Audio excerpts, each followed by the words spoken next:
Mike Tyson has a very similar phrase where he says everyone has a plan until you get punched in the mouth. And then the plan kind of doesn't necessarily go out the window, but you need to adjust because in our world, in the boxing ring, in the life of us as human beings, there are countless variables that are completely and totally out of our control. And my only point here is you could potentially argue in that case, well, then what's the point of planning at all if the second someone shoots at you, which is part of your job, the plan goes out the window? Why even bother planning? Well, there's several reasons, but one is that it's simply a known point for everyone to be able to get back to moving forward. It's a known point to return. It's a known rally point.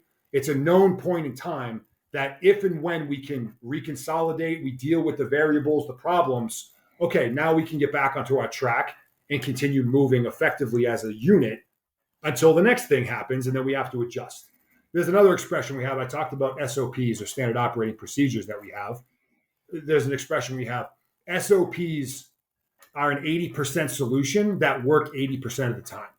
And it just means that, yes, you have a recourse. You have something to fall to when something happens, but it's not going to account for everything. There is going to be variables, again, that we have to assess and analyze in real time and then modify whatever it is we were doing or are doing.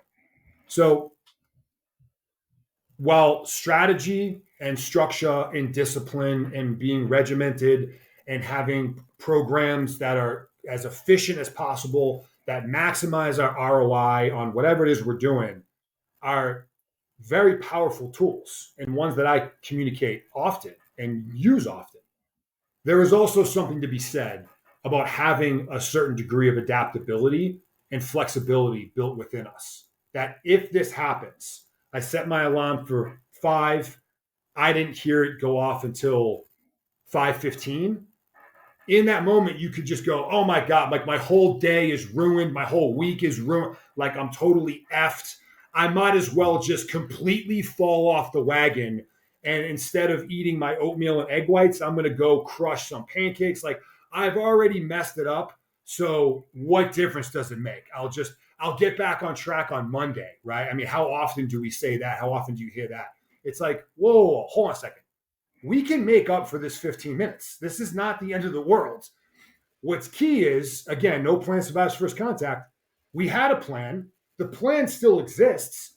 We're not exactly where we would have been within real time and space, but it's something we can get back to. It's something that we need to get back to.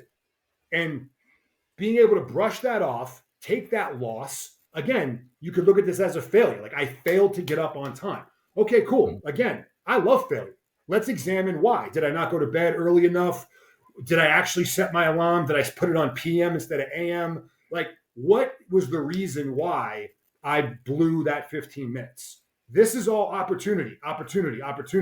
If we look at it that way, accept it for the fact that it is a mess up, which is okay and actually good.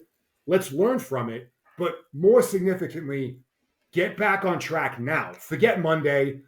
Eat the egg whites, eat the oatmeal, get the workout in. You'll find a way where you can make up that difference or at least mitigate the damage, but don't just cash in all your chips and let the wheels fall off.